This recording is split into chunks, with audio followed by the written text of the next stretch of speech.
hoy quiero iniciar un tema relacionado con esto, porque es importante que nosotros miremos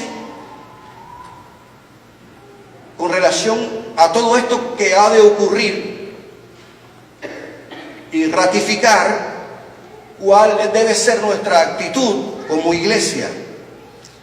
Y por eso quiero hoy abordar este punto para ratificar el tema de que nosotros como iglesia creemos que nos atravesaremos en la gran tribulación. Y quiero hablarte bajo este título hoy: final glorioso para la iglesia verdadera. Amén. A la iglesia verdadera le espera un final glorioso. Gloria a Dios.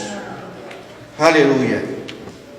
Y es bueno, hermanos, que nosotros ratifiquemos esto, porque hay mucha gente confundida con el tema del chip, con el tema del anticristo y todo lo que está ocurriendo, y que si todo eso nosotros lo vamos a estar mirando. Bien. Es bueno que se defina el tema sobre la iglesia. Y por eso es que hago esta pregunta: ¿qué iglesia no estará en la gran tribulación? ¿Y qué iglesia sí estará en la gran tribulación? Por eso es que vamos a definir lo que se conoce como la iglesia profesante y la iglesia verdadera.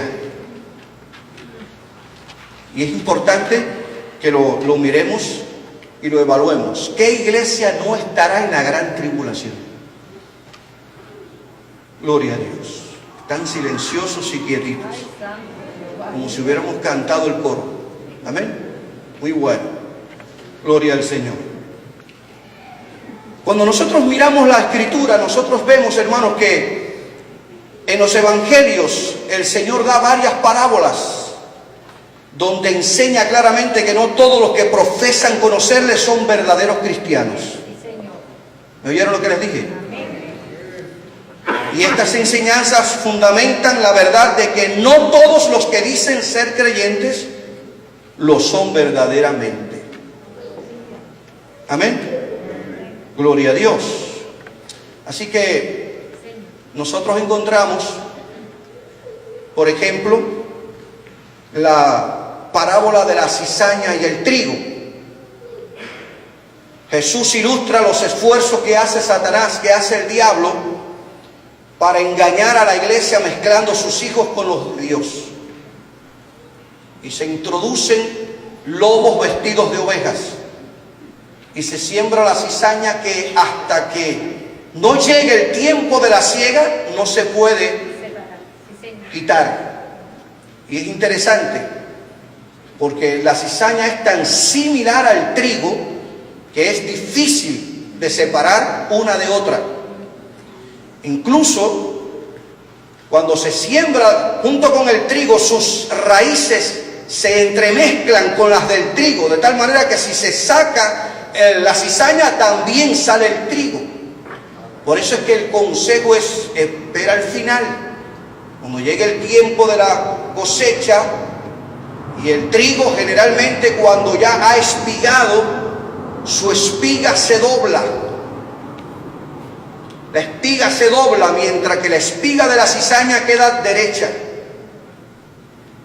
Pero aún más, cuando ya se ha segado el campo de trigo y ha estado la cizaña, se buscan personas que sepan distinguir entre el grano de trigo y el grano de la cizaña. El grano de la cizaña es venenoso. Realmente nosotros entendemos por esta parábola de Jesús, y Él es claro y pertinente al decir que hasta que Él no venga, no se debe hacer la siega. Hasta la venida de Cristo se dejaría que los creyentes genuinos y los falsos permanezcan juntos, pero el Señor sabe mirar en el corazón de aquellos que le servimos. De tal forma que esa realidad no está ajena al conocimiento divino. Otra parábola que nos habla del mismo tema, para referirse a creyentes genuinos y aquellos que tristemente lo que hacen es profesar una fe es cuando habla de separar los peces buenos de los malos. En esta parábola se habla de un sistema de pesca que es una red que se arrastra por el fondo del mar, y cuando esa red viene, eso viene recogiendo todo tipo de pez, y cuando llega a la orilla, entonces se clasifican los buenos y los malos.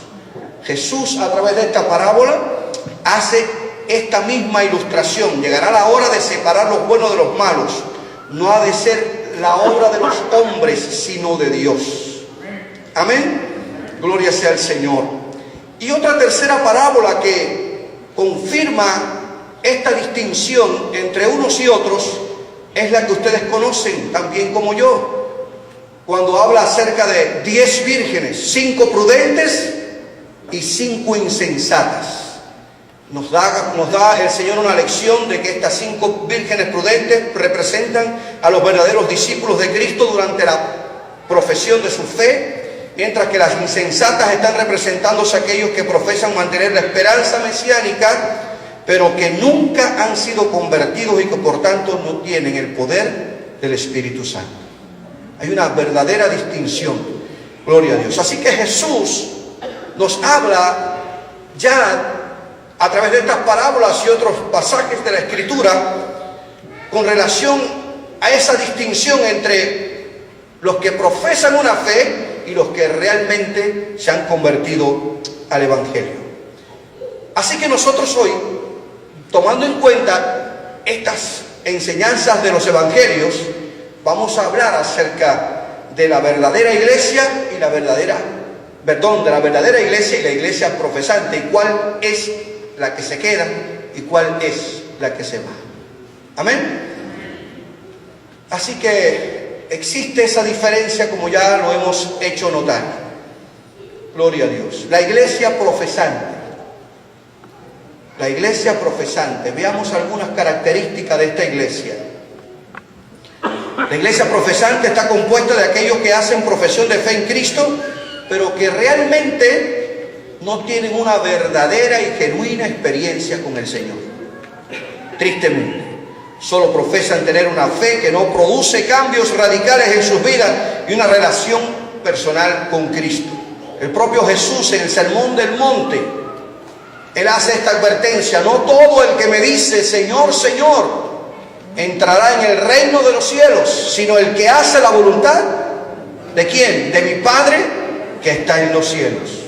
Señor, pero en tu nombre sanamos enfermos. Señor, pero si es que en tu nombre echamos fuera demonios. Señor, pero si es que en tu nombre fuimos y hicimos. Señor, pero es que en tu nombre. Y el Señor va a decir: apartaos de mí, hacedores de maldad, porque no os conozco. Por eso, hermanos, permítanme decirle entre paréntesis, no nos dejemos embaucar por milagros, por aplausos, ni por multitudes. El testimonio es la evidencia de una vida consagrada y dedicada a Dios. Nosotros podemos ser engañados, nosotros podemos realmente ser llevados por un camino equivocado, pero al Señor no hay que lo engañe, porque el Señor mira las intenciones del corazón.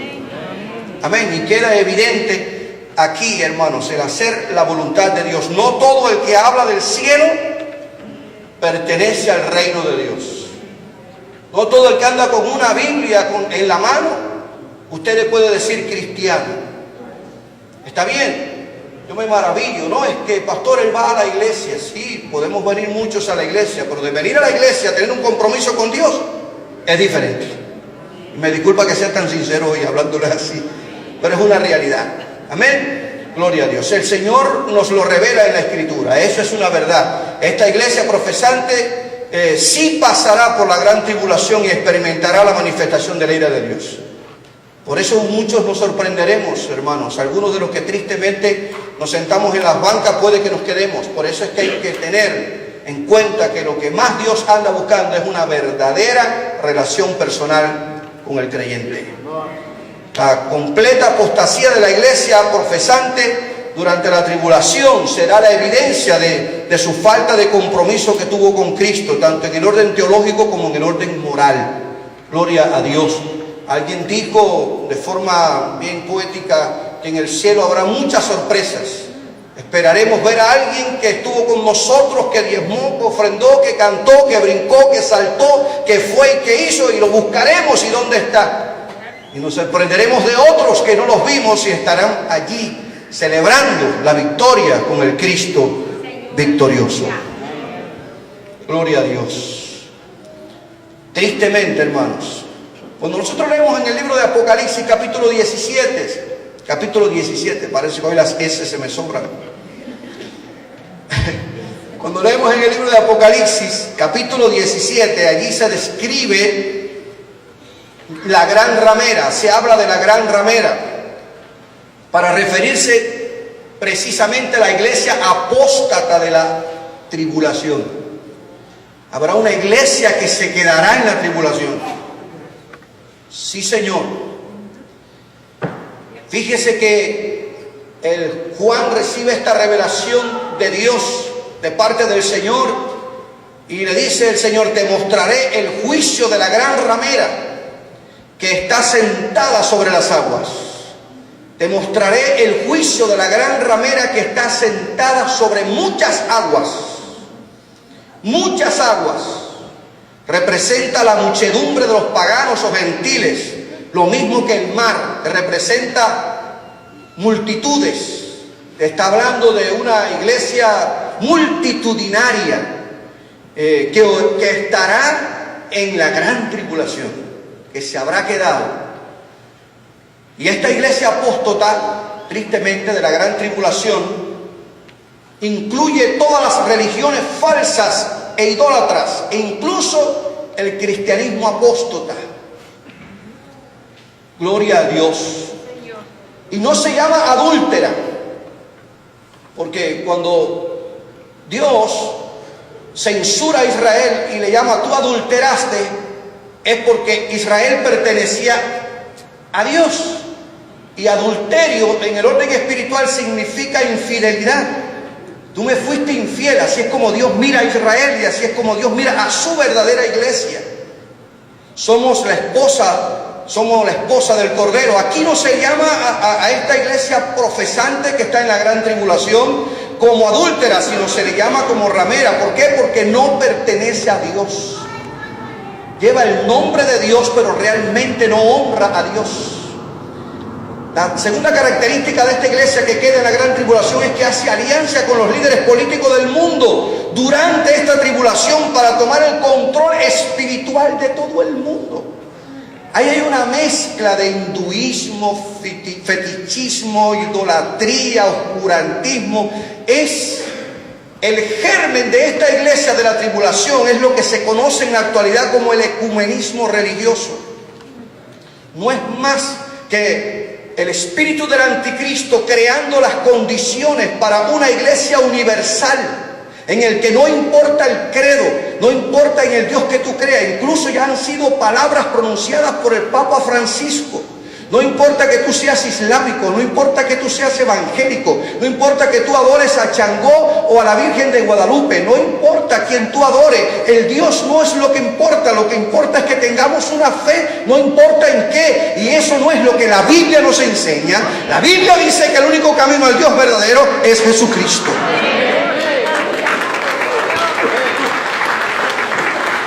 Y esta iglesia apóstata que se va a quedar en la gran tribulación precisamente no anda mirando absolutamente nada. Ignorarán la verdad del evangelio, ignorarán el fundamento de los apóstoles, y lo que van a procurar es poder político y dominar el mundo. Y tercero, una de las terceras características de la iglesia apóstata que estará en la tribulación es que el anticristo la destruye junto con sus instituciones. Esa figura que la estaremos estudiando más adelante del anticristo, que se revela en esa tribulación, hace pacto con Israel y con las naciones y se presenta como el solucionador de los problemas de la humanidad, problemas económicos, problemas sociales, problemas religiosos. Él pacta con esta iglesia apóstata universal, se apoya en esta iglesia, busca las maneras de usar el sistema religioso falso para dominar al mundo, y después que lo ha logrado, después de 3 años y medio que comienza la última etapa de la tribulación, conocida como la gran tribulación, el anticristo se revela y pide adoración a su persona y destruye esta ramera. La destruye esta iglesia y establece su propio gobierno, establece su propia religión y establece que hay que adorarle a él. Y el falso profeta, al servicio de este anticristo, hará que la gente le adore. Tremendo. Pero esta iglesia apóstata será destruida. Ahora, hermanos, durante esa gran tribulación habrá gente que conozca la verdad del Evangelio. Se predicará a Cristo, se hablará de Cristo. Mateo 24 habla de las señales que van a ocurrir a esos creyentes que estarán durante ese periodo de prueba y confesarán a Cristo durante este tiempo. Esta iglesia apóstata perseguirá a esos verdaderos creyentes, le harán la vida imposible. Yo estaba oído hablar de la decapitación. Aquellos creyentes que tampoco se quieran someter al gobierno del anticristo y se dejarán marcar, ellos comprarán su salvación con sus propias vidas, y alcanzarán el cielo a través de ese sacrificio y les harán fiel a Dios con la ayuda del Señor. Amén. Ahora, la iglesia verdadera, ¿qué va a ocurrir? Ya usted lo sabe. Gloria a Dios, porque la iglesia verdadera, la iglesia genuina, la iglesia de Cristo, el Señor la viene a buscar y será raptada, será arrebatada y nos iremos con Él a estar con el Señor. Por eso me encanta ese coro que dice: yo me voy con Él, yo no me quedo, me voy con Él. Amén. Así que esas personas que han recibido a Cristo y que por la fe, hermanos, han experimentado un cambio genuino en su corazón, su vida, tienen la esperanza bienaventurada. Gloria al Señor. Qué bueno saber que, como decíamos el domingo, el Señor nos conoce por nuestros nombres. Y dice el Señor en su oración con el Padre, en su diálogo que tiene con el Padre: los que me diste no perdí ninguno, los guardé. Gloria al Señor. El destino de la verdadera iglesia de Cristo no es la tierra. El destino de la verdadera iglesia de Cristo es el cielo. Amén. Todas las promesas y todas las expectativas de la iglesia verdadera son celestiales. Usted lo puede leer en Juan 14 cuando dice el Señor: si yo me voy, yo quiero que donde yo esté, ustedes estén conmigo. Por lo tanto, si Él no va a estar presente en la tribulación, tampoco la iglesia verdadera estará presente, estará con el Señor. Gloria a Dios. Así que la Biblia habla claramente que la verdadera iglesia que será arrebatada por Cristo y que no estará presente en la tribulación bajo el gobierno de la Trinidad satánica es la iglesia que ha sido lavada, limpiada, purificada con la sangre del Cordero de Dios. Gloria sea el nombre de Jesús. Hermanos, nosotros como iglesia verdadera no tenemos que tener temor a los anuncios del anticristo. Así lo creemos nosotros en nuestro punto de vista doctrinal. Amén. Porque no estaremos bajo el gobierno del anticristo, porque ya el Señor nos habrá arrebatado. Eso que usted oye de que tenga cuidado. Cuando surgió déjame cambiar la palabra. Cuando surgió el presidente de Cuba, se le dijo anticristo. Surgieron otras figuras, para no mencionar más ningún otro nombre, y le llamaron: ese es el anticristo. Que ya en el sistema de salud, el que hay que ponerse un chip, ya está el anticristo. eso va a ocurrir en la tribulación. Lo veo yo así. Y si así ocurre, entonces la iglesia no va a estar, la iglesia estará con el Señor. Así es como yo lo veo. Amén. No viva asustado ni temeroso ni con miedo. El que está con nosotros nos va a llevar a su presencia. Así yo lo creo. Lo creo yo así. No se lo estoy imponiendo. Bien. Quiero ver que la iglesia verdadera, que no estará bajo el gobierno de la Trinidad satánica, de la cual estudiaremos más adelante cuando hablemos acerca del Apocalipsis, es la iglesia que se reconoce en la Biblia. Se reconoce en la Biblia como un cuerpo viviente del cual Cristo es su cabeza. Amén. Cristo es la cabeza de su iglesia verdadera. Gloria a Dios. Cabeza implica gobierno, cabeza implica dirección, cabeza implica, hermano, mando. ¿Lo ven así ustedes? Cristo es el que gobierna, manda, dirige. Él es la máxima autoridad de la iglesia. La iglesia verdadera se ve en la Biblia además como una esposa de la cual Cristo es su esposo. Amén. Y la viene a desposar, como decíamos hace unas semanas atrás. Él mismo la salvó, la rescató, la lavó, la limpió con su sangre para presentarse a sí mismo una iglesia pura y sin mancha, sin mácula, sin arruga. Gloria sea el nombre del Señor. Aleluya. Decía Juan el Bautista, él que es el esposo, es el que tiene el derecho sobre la iglesia. Yo soy apenas el amigo del esposo. Pero además, la Biblia presenta a la iglesia como una rama, como un pámpano, según el Evangelio de Juan, capítulo 15. De esa rama, Cristo es su raíz y el tronco. Es la razón por la que la iglesia permanece en 20 siglos. Porque como Cristo es la raíz y el tronco, la verdadera iglesia se mantiene alimentada con la savia del Espíritu. Y siempre hay un remanente fiel dando testimonio del Señor. Amén. Gloria sea el nombre de Jesús. Pero además la iglesia verdadera es presentada en la Biblia como un edificio del cual Cristo es su fundamento, su piedra angular y además su edificador. El que edifica la iglesia, el que construye la iglesia no son las denominaciones. La verdadera iglesia es construida por Cristo. Dice el Señor, yo edificaré mi iglesia. Y sobre Él, que es la roca, no hay otro fundamento sobre el cual la iglesia sea edificada. No podemos poner otro fundamento. No es el Papa, no es la iglesia católica, no son las denominaciones. El fundamento de la iglesia es Cristo. Y sobre esa iglesia Cristo está edificando su iglesia. Sobre ese fundamento el Señor está edificando su iglesia. Amén. Ahí les pongo los versículos de la Biblia para que usted lo verifique.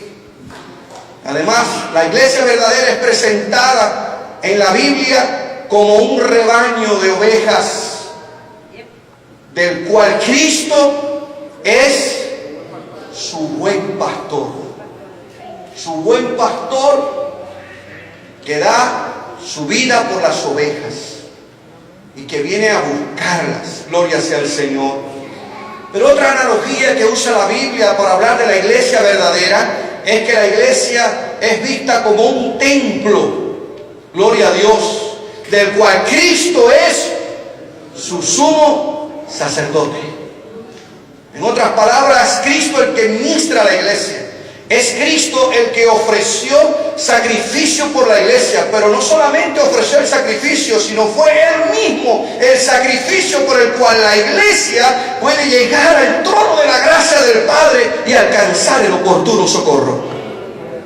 En el Antiguo Testamento los sumos sacerdotes tenían que entrar una vez al año al lugar santísimo, y antes de entrar tenían que ofrecer un sacrificio por el pecado de ellos.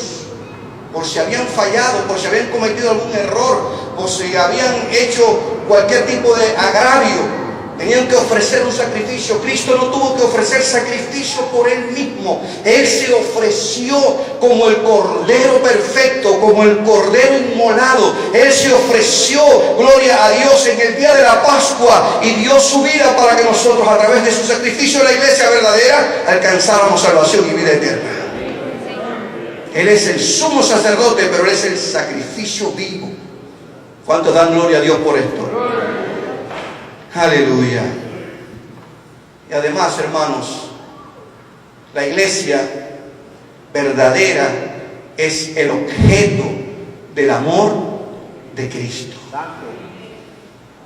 Nosotros no somos capaces de entender ni explicar con palabras ni términos humanos el amor de Cristo por su iglesia. Amén. Él es el objeto. Nosotros, somos el objeto de su amor. Aleluya. Bendito Dios. Por lo tanto, cerrando mi breve reflexión, estas y otras características más de la iglesia verdadera garantizan que existe entre el creyente genuino y el Señor Jesucristo unión y unidad, dependencia, intimidad. ¿Cuántos dan gloria a Dios por esto? Sí, hermanos. La verdadera iglesia no está separada de Dios. La verdadera iglesia no está separada de Cristo. El propio Jesús dijo: separado de mí, nada podréis hacer. Gloria al Señor. Es la razón por la que a través de los siglos siempre ha existido y existirá un remanente fiel a Cristo y a su Evangelio. Miren que a través de la historia de la humanidad y a través de la historia de la iglesia hemos encontrado nosotros momentos en el que parece que la iglesia va a ser eliminada, raída de la faz de la tierra, pero sin embargo Dios siempre tiene un remanente fiel. Amén, gloria a Dios. Y esa es una de las evidencias de que Dios existe. La existencia de la iglesia en 21 siglos es la evidencia de que verdaderamente Dios es real. Gloria sea el nombre del Señor. Así que nosotros entendemos que el Señor vendrá por esta iglesia purificada y santificada.